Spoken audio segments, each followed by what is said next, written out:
Assalamualaikum warahmatullahi wabarakatuh, anak-anak. Baik, sebelum kita memulai UTS, ya perbaikan nilai UTS, kita akan bahas beberapa soal yang hasil dari UTS kemarin banyak yang menjawab salah. Jadi ada beberapa soal, nggak kita bahas semua dari 25 soal itu.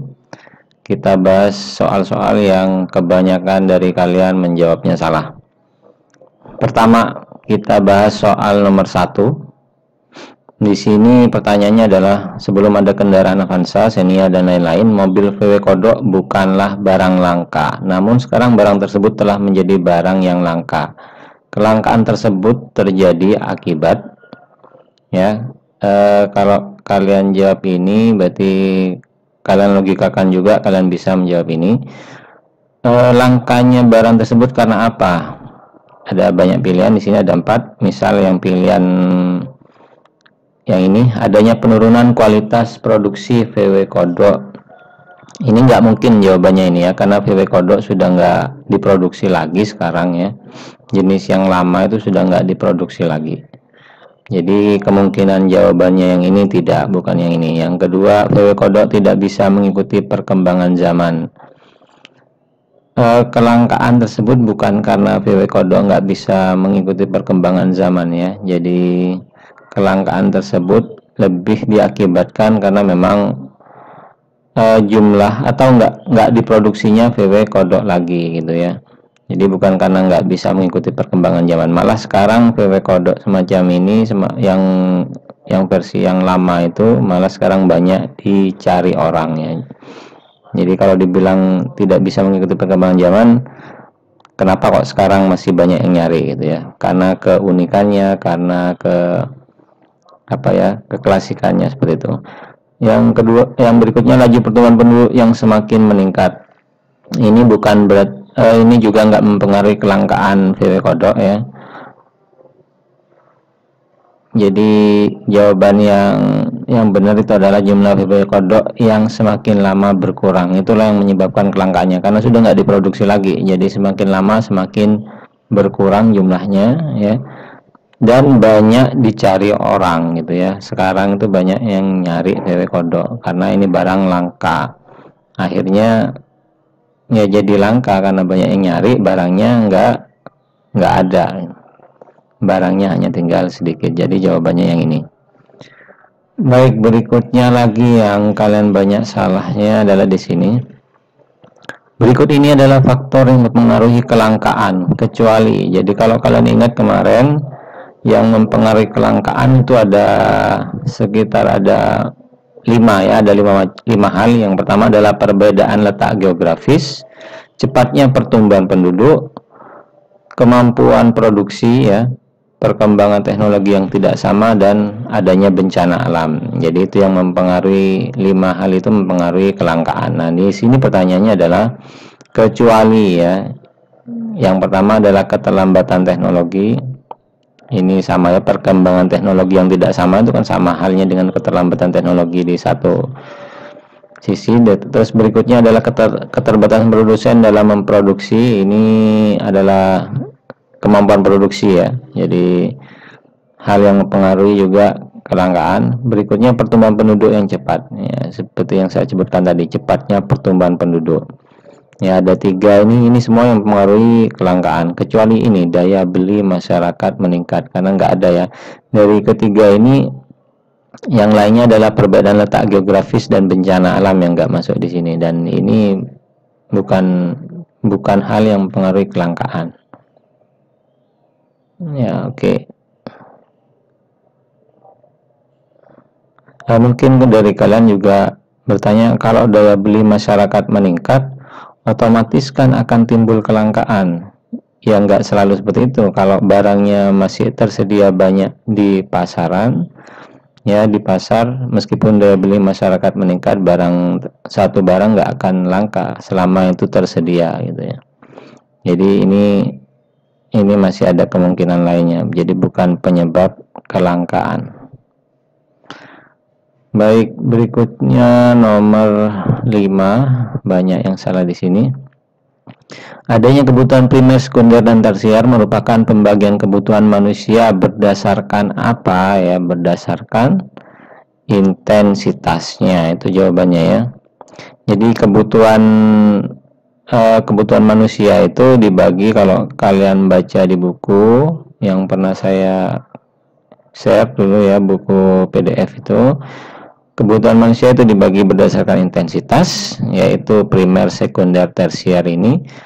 Juga kebutuhan manusia dibagi dalam bentuk dan sifatnya, yaitu kebutuhan jasmani dan rohani.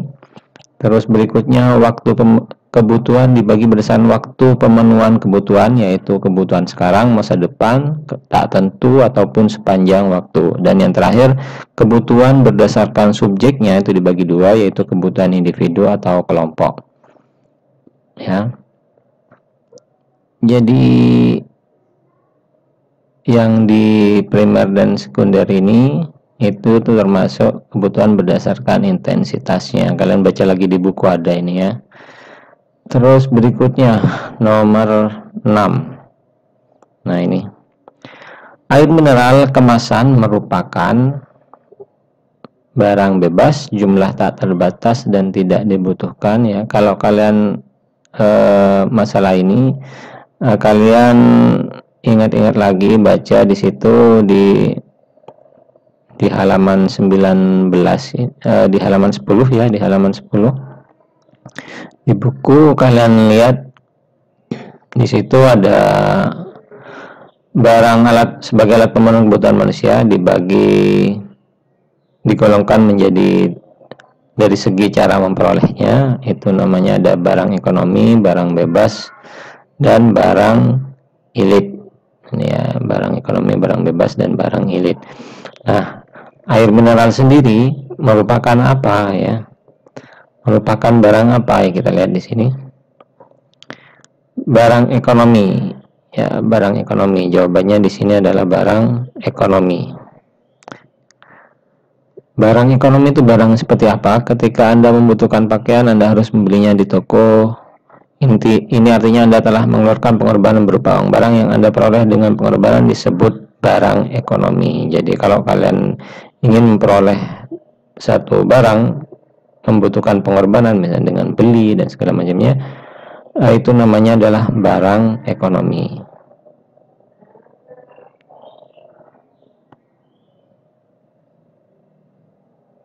Sementara kalau barang bebas itu barang yang tersedia dalam jumlah berlimpah melebihi jumlah yang dibutuhkan masyarakat, sehingga bisa didapatkan tanpa pengorbanan, misal matahari, udara, angin gitu ya. Terus kalau barang ilit apa? Barang ilit adalah barang yang jika jumlahnya berlebihan akan merugikan bahkan membahayakan kehidupan manusia. Misalkan api dan air. Contoh, api itu sebetulnya kan barang, misalkan contohnya adalah air, misalkan itu asalnya itu adalah barang ekonomi ataupun barang bebas ya. Barang bebas jika air itu ada di sungai dan segala macamnya, kita bisa manfaatkan itu akan jadi barang ilit ya jika jumlahnya berlebihan. Misal contoh banjir ya, melimpah airnya kan, akibat banjir airnya melimpah banyak sekali, namun itu nggak dibutuhkan bagi kita, itu terlalu berlebihan sehingga malah membahayakan bagi kita, itu namanya. Jadi kalau halnya seperti itu, air itu termasuk barang yang ilit.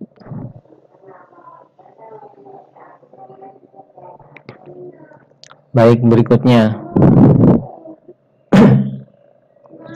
soal nomor 9, banyak yang salah di sini. Pilih beberapa jawaban yang kalian anggap benar. Pilih beberapa jawaban yang kalian anggap benar. Masalah ekonomi timbul karena, jadi kalau di sini pilihannya adalah pilih beberapa jawaban, berarti kalian boleh pilihnya boleh lebih dari satu. Ini jawabannya ini ya. Pilih beberapa. Masalah ekonomi timbul karena kebutuhan manusia yang tidak terbatas, barang dan jasa yang terbatas. Ini dua hal ini yang menimbulkan masalah ekonomi. Kebutuhan manusia yang terbatas ini otomatis salah udah ya. Kebutuhan manusia yang mendesak ini juga bukan ya. Jadi yang jawabannya yang betul ada 2. Jadi kalau kalian seperti ini berarti kalian pilihnya 2 ini. Jangan pilih 1, kalian centang aja dua-duanya ya. Kalau kalian nemukan pilihan, pilihlah beberapa jawaban yang kalian anggap benar. Baik, berikutnya soal nomor 10. Ini juga banyak yang salah. Pilih beberapa jawaban yang kalian anggap benar. Nah, berarti ini jawabannya boleh lebih dari 1 ya. Yang manapun dari pilihan ini yang kalian anggap benar, maka kalian pilih. Yang merupakan kelemahan sistem ekonomi komando adalah, ya, kalian baca di sini di buku itu ada sistem ekonomi.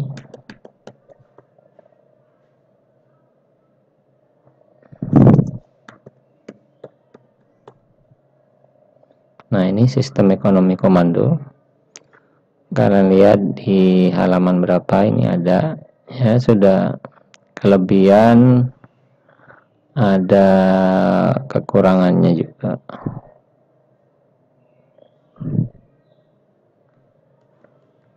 Di halaman 44 ya, kalian baca halaman 44.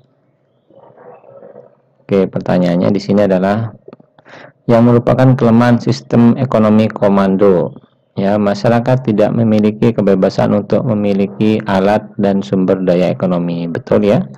Karena di ciri-ciri sistem ekonomi komando itu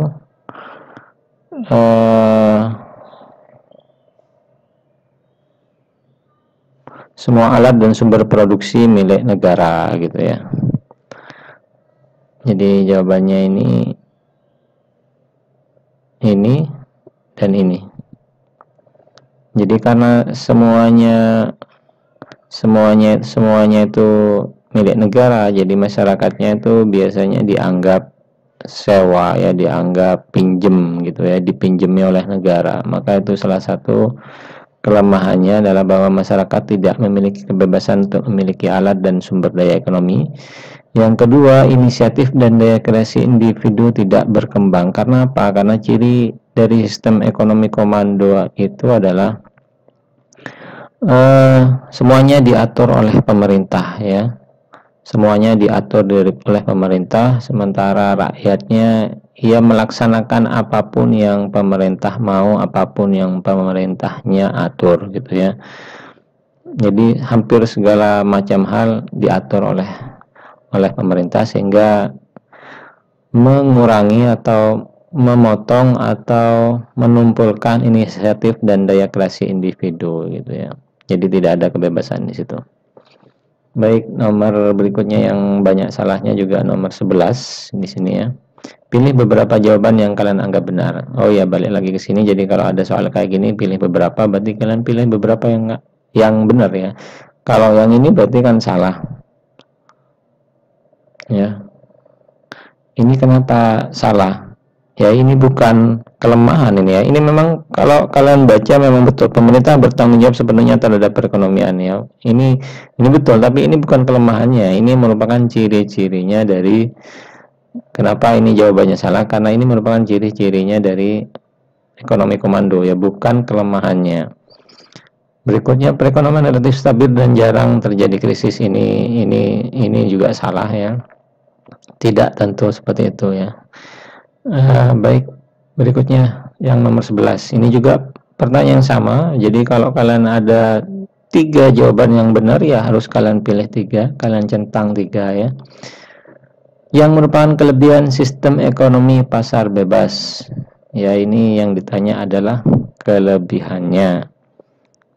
Ya, jawabannya yang ini.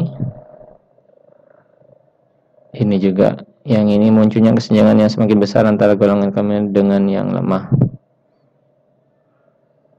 Ini bukan kelebihannya ya.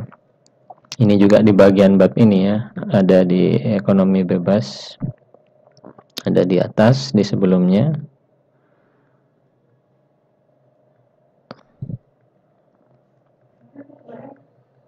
Nah, ini ya, sistem ekonomi pasar bebas.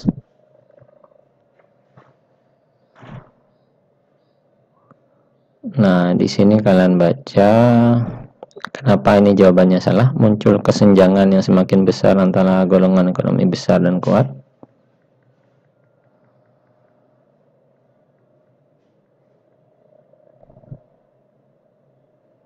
Nah, ini karena itu merupakan kelemahan dari sistem ekonomi pasar bebas. Jadi bukan kelebihannya ya, yang di sini kenapa ini salah, ini karena ini adalah kelemahannya bukan kelebihannya, sementara yang tiga ini adalah kelebihannya. Jadi jawabannya kalian centang yang kelebihannya saja.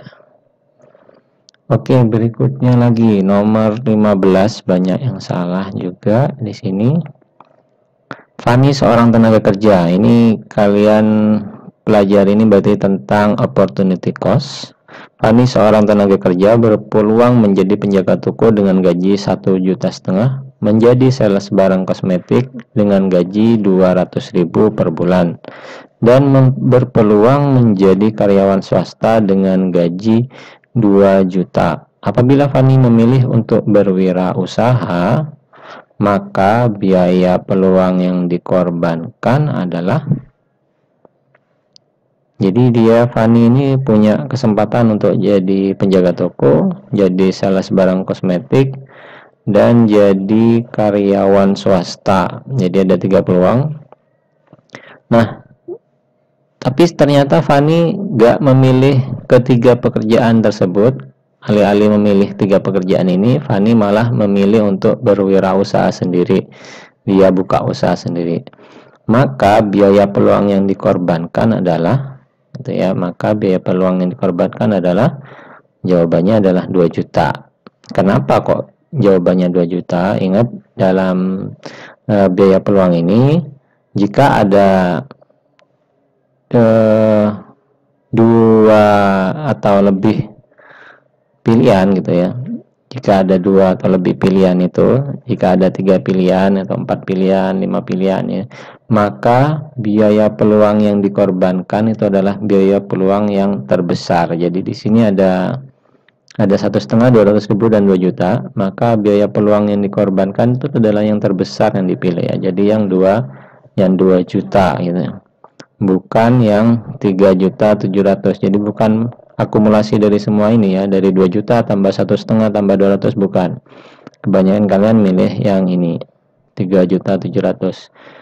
Jadi biaya peluang jika ada banyak pilihan, 3 atau 4 ya, maka yang dipilih itu adalah, yang dikorbankan tuh berarti yang pilihan yang terbesar, yaitu 2 juta.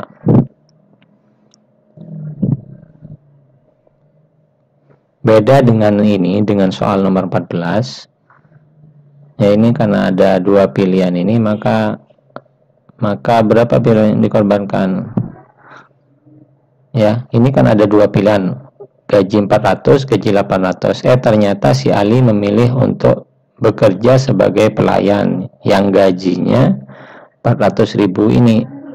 Maka berapa yang dia, biaya peluang yang dia korbankan atau yang dia tinggalkan ya, ini yang gaji 800.000 kan dia buang, maka pilihannya ini. Tapi jika pilihannya itu lebih dari 2, misal contoh seperti ini, saya soalnya contoh seperti ini, tapi saya ganti misalkan seperti ini. Apabila Fani memilih untuk apabila Fani memilih untuk bekerja sebagai sales barang kosmetik dengan gaji 200.000 per bulan, maka berapa biaya peluang yang dikorbankan ya? Berapa biaya peluang yang dikorbankan? Berarti yang jawabannya ya tetap 2 juta, karena yang tertinggi antara 1,5 dan 2 juta, seperti itu. Berikutnya soal nomor 18. Saat berbelanja kita selalu mencari barang dan kualitas sama, namun harganya lebih murah. Lita termasuk orang yang berprinsip ekonomi dengan ciri-ciri yaitu rasional ya. Jawabannya adalah rasional. Jadi ini nomor 18. Jadi bukan memperhatikan untung rugi, menyusun skala prioritas atau mempelajari harga, tapi secara rasional.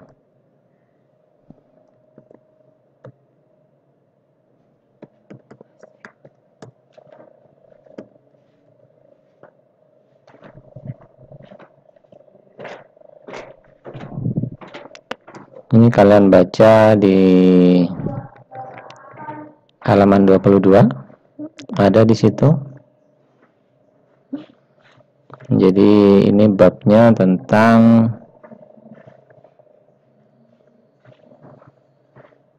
kebutuhan ya.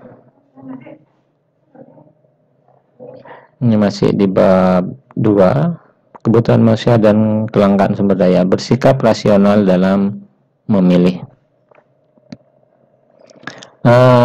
Seperti diuraikan sebelumnya, ilmu ekonomi adalah ilmu yang mempelajari tentang pilihan. Setiap hari Anda menghadapi berbagai macam pilihan yang harus diambil dalam memenuhi kebutuhan dengan sumber daya yang terbatas. Ya, kalian pilih A atau B, gitu. Mesti ada pilihan yang kalian hadapi. Nah, dalam menentukan pilihan tersebut, sikap rasional perlu dilakukan. Artinya, Anda harus menggunakan akal sehat. Pertimbangkan sebaik-baiknya antara pengorbanan yang diberikan dengan manfaat yang diperoleh. Kebalikan dari sikap rasional adalah irasional atau tidak rasional. Contoh, dalam memilih adalah seorang konsumen berpenghasilan terbatas namun selalu membeli barang-barang yang bermerek hanya untuk mengikuti mode. Nah, ini yang banyak terjadi ya. Inilah yang menyebabkan kehancuran ekonomi keluarga, kehancuran ekonomi kalian sendiri, karena kalian nggak berpikir secara rasional atau nggak bersikap secara rasional. Kalian